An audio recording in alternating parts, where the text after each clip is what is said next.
তাহলে গঙ্গোত্রী থেকে যেটা উৎপত্তি লাভ করেছে ওর নাম কি কেউ বলতে পারবে? ওর নাম হচ্ছে ভাগীরথী। মনে থাকবে।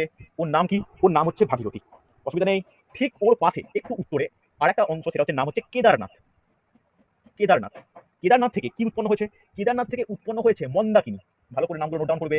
কেদারনাথ থেকে উৎপন্ন লাভ করেছে মন্দাকিনী। এখনো কিন্তু আমি কোথায় কোন নদী কোথায় প্রকৃত হয়েছে আমি কিন্তু বলছি না কিছু। মন্দাকিনী। ঠিক আছে? তার উপরে একদম এখানে চলে এসো। এখানে একটা নাম করো বদ্রীনাথ। নামগুলো মোটামুটি তোমরা শোনা। একটু ভালো করে এই যে চিত্র আমি এঁকে দিচ্ছি না, এটা একটু ভালো করে মনে রাখো। দেখবে আর কোনো ডাউটের কোনো জায়গা থাকছে না। তাহলে বদ্রীনাথ থেকে একটা জলের প্রবাহ নেমে আসছে। ঠিক আছে? এই বদ্রীনাথ থেকে জলের প্রবাহ নেমে আসছে আরেকটা এ থেকে তিব্বত সীমান্ত থেকে একটি বিশেষ নদী নেমে বদ্রীনাথের এই যে এই প্রবাহের সঙ্গে এসে মিশছে। এই যে প্রবাহের নাম কি? এর প্রবাহের নাম লিখে রাখো অলকানন্দা। খুব গুরুত্বপূর্ণ, এর নাম লিখে রাখো অলকানন্দা। এই বদ্রীনাথ থেকে যেটা উৎপন্ন হয়ে আসছে। আর এই যে লাল কালারের যেটা এঁকেছি এর নাম কি? এর নাম লিখে নাও ধৌলি গঙ্গা। নাম তোমরা শুনে থাকবে। এর নাম হচ্ছে ধৌলি গঙ্গা। কোনো অসুবিধা নেই, ভালো করে শোনো। এটা হচ্ছে ধৌলি গঙ্গা। এইবার ভালো করে যেটা সব থেকে গুরুত্বপূর্ণ, এই যে জায়গাটার সঙ্গে মিলেছে দেখতে পাচ্ছ, দুটো নদী মিলেছে কে কে? অলকানন্দা, ধৌলি গঙ্গা। এর নাম কি? এর নাম কি? এর নাম হচ্ছে বিষ্ণু প্রয়াগ। লিখে রাখো। এইটাই কিন্তু আমাদের সব থেকে গুরুত্বপূর্ণ প্রশ্নের জায়গা। লিখে রাখো বিষ্ণু প্রয়াগ। স্যার স্যার বলছি হুম হুম হুম স্যার হুম, শুনতে পাচ্ছি, বলো। বলছি, আপনি যেটা বলেন যে বিষ্ণুপুরে ওটার নাম কি আলাদা জসিমঠ হবে? কোনটা শুনতে পাচ্ছি না, কথা কেটে যাচ্ছে। বিষ্ণু প্রয়াগের ওই যে অপর। আপনি কেবল বললেন না যে হ্যাঁ, বিষ্ণু প্রয়াগ, হ্যাঁ। অপর নাম কি জসিমঠ? যোশী। জসিমঠ। যোশী বলতে পারি, হ্যাঁ। বিষ্ণুপ্রয়াগ নামটা আমার বেশি পরিচিত। আর প্রশ্ন তোমার বিষ্ণুপ্রয়াগ দিয়ে আছে। আমি পরে পর থেকে পয়েন্ট করে লিখে দেবো। তাহলে এটাকে একটু নোট ডাউন করে নাও, বিষ্ণুপ্রয়াগ। তাহলে বিষ্ণুপ্রয়াগ কাকে বলে? যে স্থানে ধৌলিগঙ্গা এবং অলকানন্দা নদী মিলিত হয়েছে তার নাম কি? তার নাম হচ্ছে বিষ্ণুপ্রয়াগ।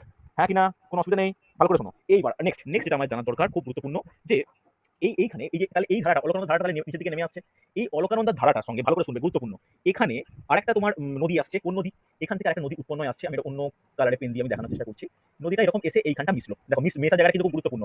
এই জায়গাটা এইটা কোন নদী? আগে দাঁড়াও, নদীর নাম বলবো তারপর তোমরা বলবে। এটার নাম হচ্ছে, নোট ডাউন করো, পিন্ডার নদী। আচ্ছা, প্রত্যেকে একটু মিউট করে দাও। এটার নাম হচ্ছে পিন্ডার নদী। ওকে? তাহলে এই ধারাটা কালো কালো যেটা বোল্ডে বোল্ডে আমি করেছি, এইটা কি? এটা হচ্ছে তোমার অলকানন্দা। তাহলে অলকানন্দার সঙ্গে পিন্ডার নদীটা মিশেছে। এই জায়গাটার নাম কি বলতে পারবে? নোট ডাউন করো, কর্ণপ্রয়াগ। প্রয়োগ। কর্ণপ্রয়াগ। ওকে, কর্ণপ্রয়াগ। কোনো অসুবিধা নেই, ভালো করে শোনো, এটা কিন্তু খুব গুরুত্বপূর্ণ। কর্ণপ্রয়াগ হয়েছে, অসুবিধা নেই। এইবার দেখো ভালো করে শোনো। তাহলে এই যে নদীটা আসছিল, যেটা হচ্ছে কেদারনাথ থেকে উৎপন্ন, এর নাম কি? এর নাম মন্দাকিনী। তাহলে মন্দাকিনীও তো একটা সময় এই অলকানন্দার সঙ্গে মিশবে। হ্যাঁ কিনা? তাহলে মন্দাকিনীও অলকানন্দার সঙ্গে এসে মিশছে। এই মন্দাকিনী যেখানে অলকানন্দার সঙ্গে এসে মিশছে সেই জায়গার নাম কি? কেউ বলতে পারবে? নোট ডাউন করো, রুদ্রপ্রয়াগ। কালীগঙ্গা। রুদ্রপ্রয়াগ। প্রয়োগ মিলে হয়েছে। আস্তে আস্তে আস্তে, রুদ্রপ্রয়াগ। আচ্ছা, একটু প্রত্যেকে মিউট করো তো, বড্ড আওয়াজ আসছে। রুদ্রপ্রয়াগ, হ্যাঁ কিনা? দেখো এই পয়েন্টগুলো অসুবিধা আমাকে জিজ্ঞেস করবে। এই পয়েন্টগুলো কিন্তু খুব গুরুত্বপূর্ণ। কোনটা রুদ্রপ্রয়াগ, কোনটা বিষ্ণুপ্রয়াগ, কোনটার সঙ্গে কোন নদী এসে মিশছে, এটা কিন্তু খুব গুরুত্বপূর্ণ হয়েছে। এইবার দেখো, খুব ইম্পর্টেন্ট, যে গঙ্গোত্রী থেকে যে ভাগীরথী নদীটা উৎপন্ন লাভ করেছিল, এটাও তো অলকানন্দার সঙ্গে এসে মিশবে। তাহলে এই অলকানন্দার সঙ্গে এসে মিশছে, এই জায়গাটার নাম কি? এটাও কিন্তু পরীক্ষায় খুব কোশ্চেন আছে। বলা যাবে এই জায়গাটার নাম কি? লিখে রাখো। এটার সঙ্গে হচ্ছে অবশেষে অলকানন্দার সঙ্গে ভাগীরথী নদী মিশছে, এর নাম কি? দেবপ্রয়াগ, যেখানটা মিশছে। তাহলে এই চারটে প্রয়াগের নাম বুঝতে পারলে কোনটাকে আমরা কি বলতে যাচ্ছি। এবার এই ধারাটাই গঙ্গা নামে কিন্তু কি প্রবাহিত। বোঝা গেছে? এই ধারাটাই হচ্ছে গঙ্গা নামে প্রবাহিত, এইভাবে নেমে এসে গঙ্গা নামে প্রবাহিত হয়েছে। এবার আরেকটা জিনিস আমার বলে দেওয়া দরকার। এই পাশেই এই গঙ্গোত্রীর পাশেই আরেকটা জিনিস বর্তমান, সেটা কি? সেটা হচ্ছে যমুনত্রী। হ্যাঁ কিনা? যেখান থেকে কি উৎপন্ন লাভ করেছে? যমুনা নদী